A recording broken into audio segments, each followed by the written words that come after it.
स्वागत है प्यारे बच्चों आपका स्मार्ट शिक्षा पर क्लास 9-10। आज हम पढ़ेंगे the snake and the mirror का पार्ट 2, जो कि लिखा है वाईकॉम मोहम्मद बशीर ने।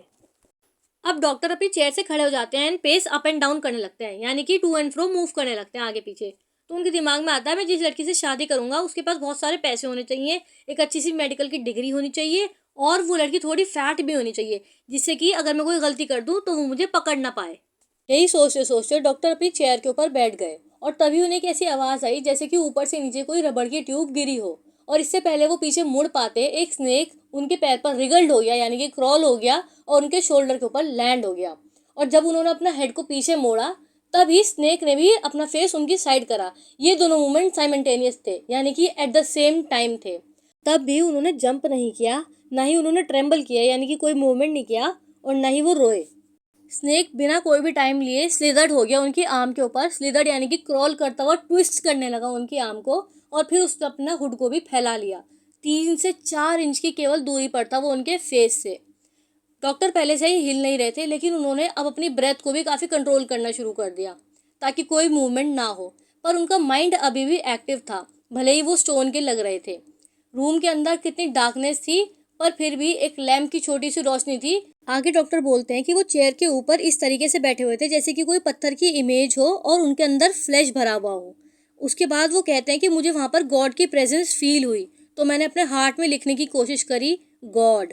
उसके बाद वो बोले मुझे ऐसा लगने लगा जैसे कि मेरे कंधे के अंदर किसी ने लेडन रॉड, यानी कि कोई सरिया जैसी चीज़ घुसा रहा हो। फिर बोले नहीं नहीं, ऐसा भी नहीं लगा, मुझे ऐसा लगा जैसे कि कोई मोल्टन फायर मेरे कंधे के अंदर घुसा रहा हो। तब वो हिल भी नहीं पा रहे थे इतने ज्यादा पेन के बावजूद, क्योंकि अगर वो जरा सा भी मूवमेंट करते तो वो उनको स्ट्राइक कर लेता, यानी डस लेता। स्नेक उनके हेड से केवल 3 या 4 इंच की दूरी पर था। तब वो बोलते मुझे ऐसा लग रहा था जैसे कि मौत मुझसे 3 या 4 इंच की दूरी पर लर्ड हुई है। लर्ड यानी कि छुपी हुई है। तब वो सोचते हैं कि अगर इसने मुझे बाई चांस काट लिया तो मैं क्या करूँगा, क्या कोई मेरे पास मेडिसिन है। वो सोचते हैं मेरे पास तो कोई मेडिसिन नहीं है। उस समय वो खुद को कहते हैं कि मैं एक पुअर, स्टूपिड और फुलिश डॉक्टर हूँ। तब उन्हें ऐसा लगता है कि गॉड ने इस चीज़ को अप्रिशिएट किया है, और तब स्नेक ने अपना हेड को उनकी तरफ से मोड़ लिया और मिरर में देखने लगा अपना रिफ्लेक्शन। वो कहते हैं मुझे ऐसा लगा कि जैसे ये पहला स्नेक है जो कि अपना रिफ्लेक्शन देख रहा है मिरर में।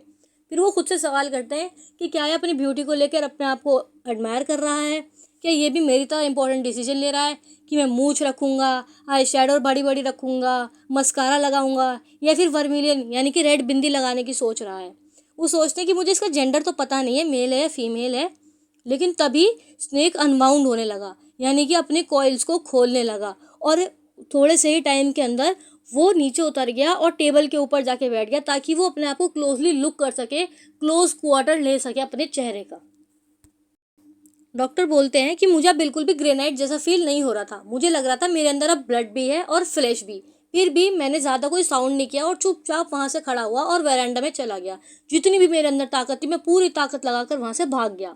उसके बाद जो लोग उनकी कहानी सुन रहे थे वो बोले यानी कि चलो अच्छा हुआ आप बच गए। तो उनमें से किसी ने पूछा कि क्या डॉक्टर आपकी वाइफ फैट है, तो वो बोले नहीं नहीं, गॉड की मर्जी कुछ और थी, मेरी वाइफ तो एक थिन रीडी पर्सन है, यानी कि एक पतली दुबली रीडी यानी कि लंबी सी लड़की है जो कि एक स्प्रिंटर है, यानी कि वो बहुत अच्छी तरह भाग लेती है।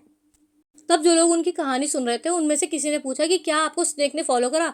फिर दोबारा किसी ने यही सवाल पूछा कि क्या आपको स्नेक ने फॉलो करा। वो बोले मुझे नहीं पता, मैं तो बस तब तक भागता गया जब तक मैं अपने दोस्त के घर नहीं पहुंचा। वहां पहुंचने के बाद मैंने अपनी पूरी बॉडी पर ऑयल को स्मीयर्ड कर लिया, यानी कि पूरी बॉडी पर तेल लगा लिया। फिर मैं नहाया, नहाने के बाद मैंने अपने कपड़े चेंज करे और अगली सुबह 8:30 बजे हम उस जगह पर वापस गए। डॉक्टर आगे बताते हैं कि जब मैं वहाँ पर अगली सुबह अपने दोस्तों को लेकर गया तो ज़्यादा कुछ उठाने के लिए था नहीं, क्योंकि वहाँ पर हो गई थी चोरी। और चोरी भी इस तरीके से हुई थी कि इंसल्ट की तरह से, कि उसने वो जो गंदा वेस्ट था उसे छोड़कर बाकी सब कुछ उठा लिया था। डॉक्टर चिड़चिड़े होकर कहते हैं कि बेवकूफ़ कहीं का, इसे भी ले जाता, पानी साबुन से धोकर इसे पहन लेता। तो जो लोग कहानी सुन रहे थे उनमें से किसी ने पूछा कि क्या आपको स्नेक फिर कभी दिखा। वो बोले कि स्नेक तो मुझे फिर कभी नहीं दिखा, लेकिन वो ऐसा पहला स्नेक था जो कि taken with its own beauty था, यानी कि अट्रैक्टेड था अपनी ही ब्यूटी से। तो इस स्टोरी से हमें क्या मॉरल मिलता है कि गॉड की प्रेजेंस है, हमें कभी भी प्राइड नहीं करना चाहिए और ज़्यादा इग्नोरेंट भी नहीं होना चाहिए। ये थी इस चैप्टर की कंप्लीट समरी। अगर आपका कोई डाउट रह गया हो तो उसको कमेंट सेक्शन में पूछ लीजिए, और 3 से 4 दिन में अगली वीडियो आ जाएगी। तब तक के लिए बाय।